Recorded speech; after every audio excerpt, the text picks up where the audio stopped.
आपके पुत्रों को अब लौटना होगा माँ। नहीं, ये क्या कह रहे हो कृष्ण? ये नहीं हो सकता। ऐसा मत कर कृष्ण, ऐसा मत कर। ये माँ इन बच्चों को एक बार काल के सुपुर्द कर चुकी है, दोबारा अपने से अलग ना कर पाएगी। अपनी माँ पर कृपा करो कृपालु।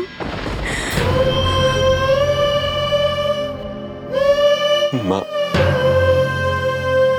आपका पुत्र तो स्वयं अपने आंसू और भावनाओं से लड़ रहा है, पर माँ, आपके पुत्र का कर्तव्य है कि वो सृष्टि के नियमों का संरक्षण करे। मुझे अब इन्हें मुक्ति देनी होगी माँ।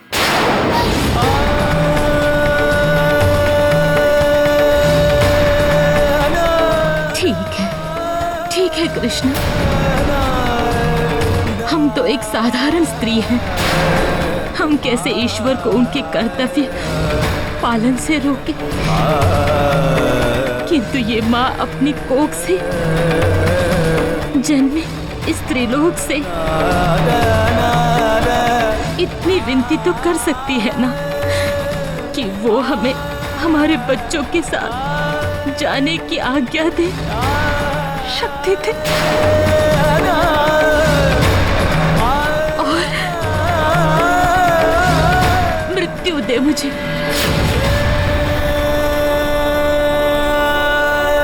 माँ, मैं आपके पुत्रों को मृत्यु नहीं, मुक्ति दे रहा हूं। एक मां से उसकी संतान छीनने की शक्ति काल में तो क्या, स्वयं मुझ में भी नहीं। जो जा रहा है वो तो शरीर है, आत्मा अजर अमर है। उसकी मृत्यु ना होगी मां, उसका नाश ना होगा। जो आप पुत्र मृत्यु का शोक मना।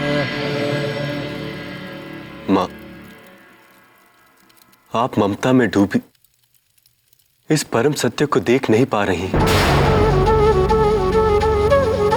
मैं आपको दिव्य दृष्टि देता हूं, जो आपको आपकी ममता के बंधन से निधान कर इन दिव्य आत्माओं के वास्तविक रूप के दर्शन करवाएगी।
हे माँ देवकी, आपकी कोख में 9 महीने रहकर हम पवित्र हुए। संतान को अपनी देह त्याग के बाद भी तब तक मुक्ति नहीं मिलती जब तक कि एक माँ उन्हें अपनी ममता और मोह के बंधनों से मुक्त नहीं कर देती। माते, आत्मा को बांधना किसी के बस में नहीं सिवाय माँ की ममता के। इस बंधन को जब तक एक माँ स्वयं ना तोड़े, संतान की आत्मा को मुक्ति नहीं मिलती। संसार के नियम समझिए माँ, मुक्ति दो हमें इस कष्ट से।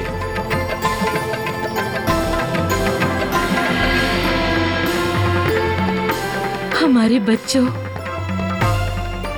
अपनी ममता में हम देख ही ना पाए हम क्या कर बैठे थे। हम तो शरीर में ही उलझे रहे। आत्मा को परमात्मा में विलीन होने से रोक हम अपने ही संतानों को कष्ट दे रहे थे। जाओ मेरे बच्चों, हम तुम सबको सभी बंधनों से मुक्त करते हैं। तथास्तु।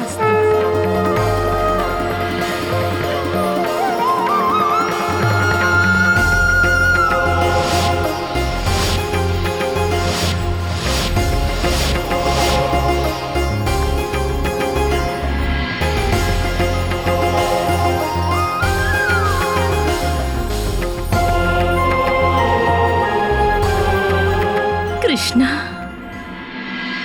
क्षमा करना प्रभु, हम आपसे क्या कुछ न कह बैठे। माँ, मुझे पाप छिड़ाओगी क्या मुझसे क्षमा माँ? आपने तो अपने पुत्र को आदेश दिया जो हर माँ का अधिकार है।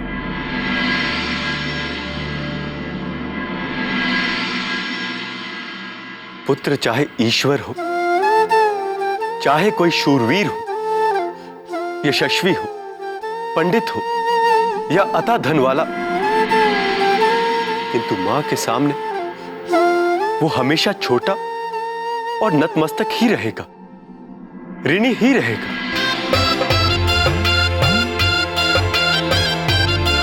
अब मैं और तुम्हारे पिताश्री चैन से मथुरा लौट सकते हैं।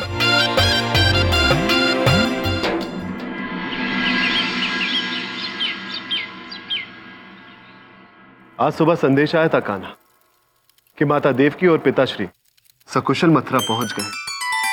बलदाऊ महाराज, महाराज, यही हो अपराधी रमन। प्रेतवर्मा, ये सब क्या हो रहा है? हम बताते हैं तुम्हें कान्हा।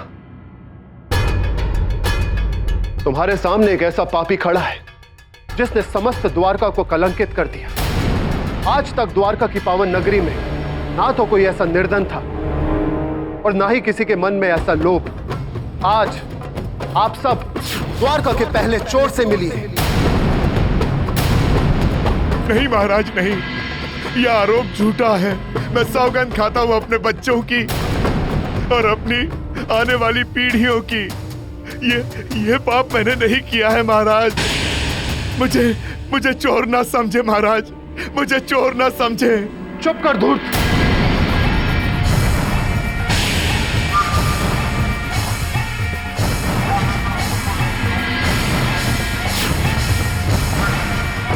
आज तक कितना अभिमान था द्वारका वासियों को और हमें भी कि सब लोग संतोष से जीवन काट रहे हैं। कोई भी लोभ उन्हें सच्चाई और पवित्रता के पथ से हिला नहीं पाएगा, किंतु तेरी करनी ने उनका यह अभिमान तोड़ दिया है। नहीं।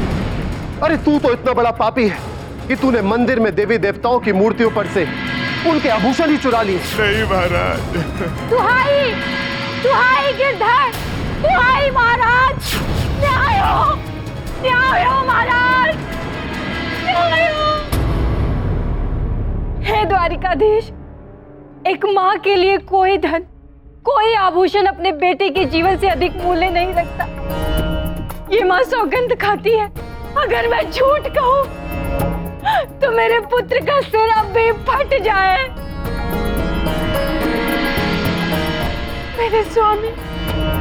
मेरे स्वामी चोर नहीं है महाराज। देवी, आप हमें आपका अपमान करने के लिए बाध्य कर रही हैं।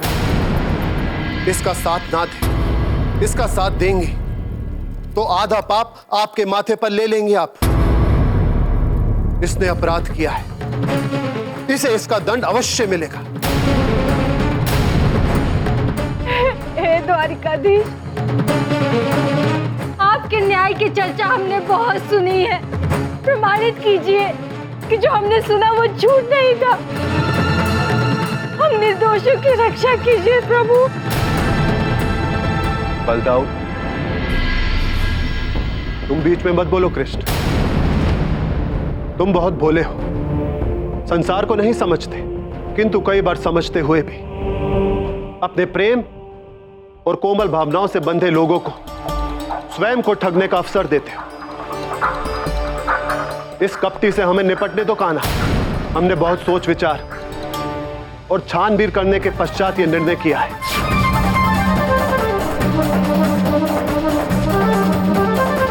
आज से पहले द्वारका में कोई भी अपराध नहीं हुआ है, अतः यह तुम्हारा भाग्य है कि हमारे यहां पर कोई भी बंदी गृह नहीं है।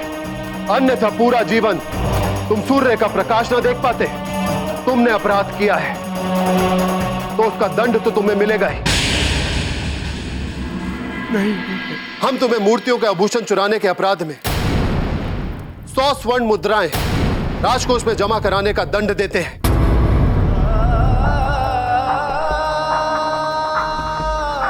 अगर ये मुद्राएं तुमने 7 दिन के भीतर राजकोष में जमा ना करवाई तो तुम्हें द्वारका छोड़कर जाना होगा। नहीं महाराज, नहीं नहीं। 100 स्वर्ण मुद्राएं कहां से आएंगे महाराज? ये तो तुम्हें चोरी करने से पहले सोचना चाहिए। कृतवर्मा, इसके बंधन खोल दिए जाए और 7 दिनों के भीतर इससे इसका ये दंड राजकोष में भरवा लिया जाए।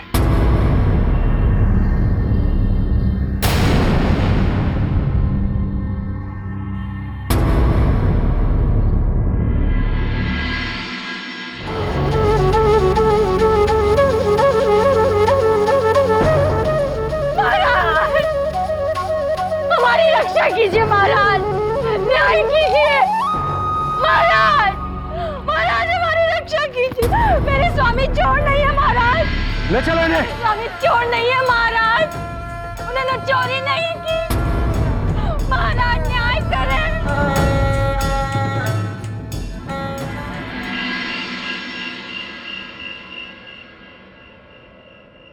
लीजिए, कुछ खा लीजिए। नहीं, अब गले से रोटी का एक टुकड़ा नहीं उतरेगा। अगर देना है तो विष दे दो मुझे। ऐसा मत कहिए जी।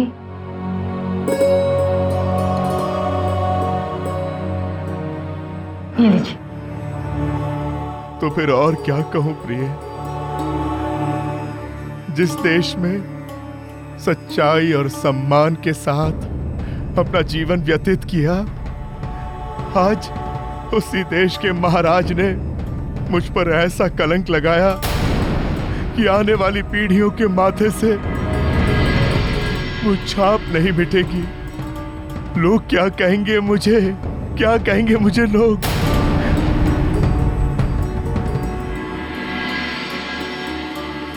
आप क्यों अपना जी छोटा करते हैं? लोग चाहे कुछ भी कहें, हमें उनसे क्या लेना देना। लेना देना कैसे नहीं है रमैया? कुछ सोचा है तुमने? तुम्हें और हमारे बच्चों को कौन जीने देगा? आप हमारी चिंता ना करें, मैं जानती हूँ, हमारा बेटा भी जानेगा कि आप सूर्य के तेज की तरह पवित्र हैं। लोग चाहे कुछ भी कहें, मुझे कोई अंतर नहीं पड़ता। मुझे पड़ता है। इतिहास मुझे द्वारिका के पहले चोर के रूप में देखेगा। वो भी तब जब मैंने चोरी नहीं की रमैया। मैंने चोरी नहीं की, मैंने चोरी नहीं की रमैया। मैं चोर नहीं हूं, मैं चोर नहीं हूं।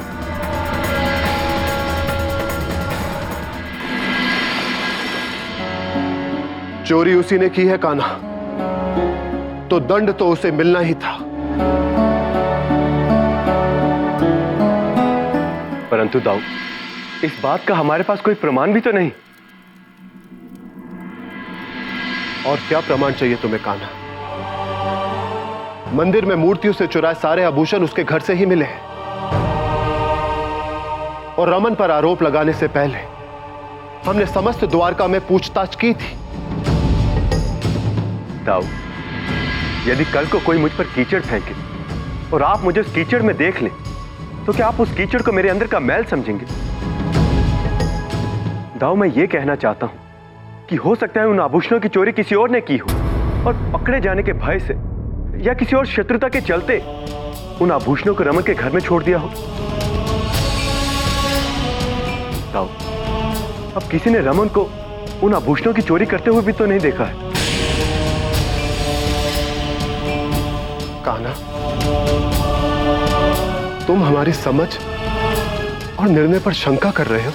ताऊ, मैं बस इतना कहना चाह रहा हूं कि समुचित प्रमाण के बिना कदाचित किसी को दंड देना भी ठीक नहीं रहेगा। तो दोषी भले ही क्यों ना छूट जाए, परंतु किसी एक निर्दोष को दंड मिलना समूची न्याय प्रणाली की सबसे बड़ी भूल होगी। हमारा विश्वास करो कान्हा, हम जानते हैं कि हमने किसी निर्दोष को दंड नहीं दिया है, और यदि आज हम उस पर दया कर उसे दंड दिए बिना छोड़ देते तो संपूर्ण द्वारका में फूटी अपराध की यह कोपल एक पेड़ का रूप ले लेती। एक चोरी के बाद दूसरी चोरी होती, फिर तीसरी, फिर चौथी। लोभियों का साहस बढ़ जाता और तब समस्त सामाजिक ढांचे का विनाश होता। कान्हा, कान्हा, सपोलों को सांप बनने से पहले ही कुचल देना आवश्यक है। वही हमने किया। अब हम चलते हैं कान्हा, तुम भी थोड़ा विश्राम करो। रात्रि का आखिरी पहर होने को है।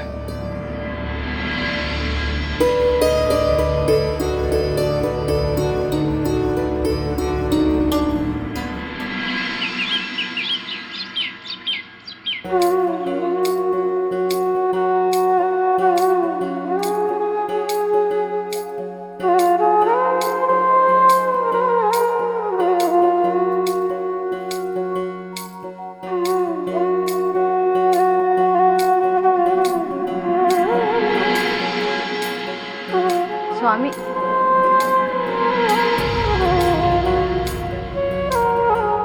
स्वामी,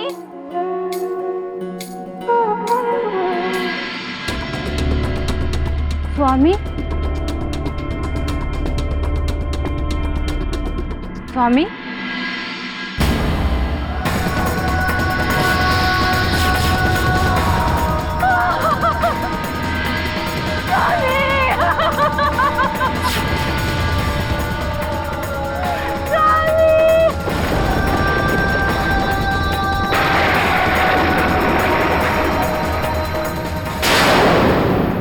महाराज बलराम, हे द्वारिकाधीश,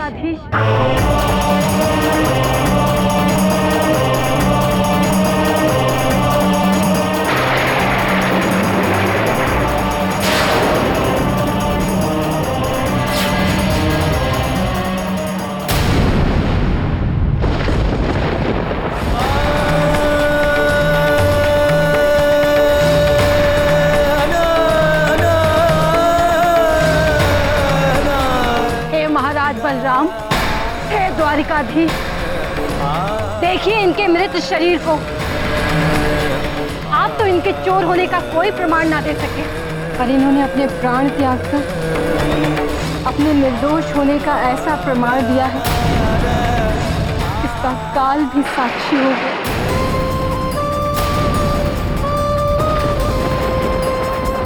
मन भर गया आप लोगों का अपनी द्वारिका पे लगे कलंक को धोकर, या और रक्त चाहिए आप लोगों को अपनी नगरी पे लगे कलंक को मिटाने के लिए? मैं जानती हूँ एक मृत शरीर से तब तक आत्मा की मुक्ति नहीं हो सकती जब तक विधिवत उसका अंतिम संस्कार न किया जाए। मैं विधवा रमैया इनके अंतिम संस्कार का भार आप पर और इस पूरी द्वारिका के कंधों पर डालती हूँ।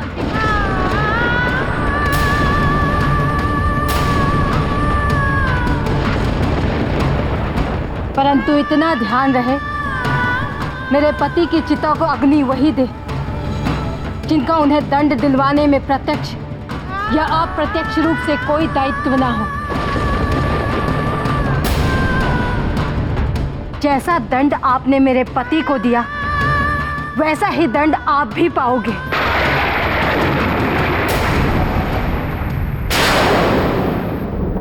आपके अत्याचार से ग्रसित यह पत्नी आपको शाप देती है कि अब दंड न केवल महाराज बलराम और द्वारिकाधीश आप भोगेंगे, अपितु आपकी स्त्रियां मेरे निर्दोष पति को मुझसे छीनने का दंड भोगेंगी।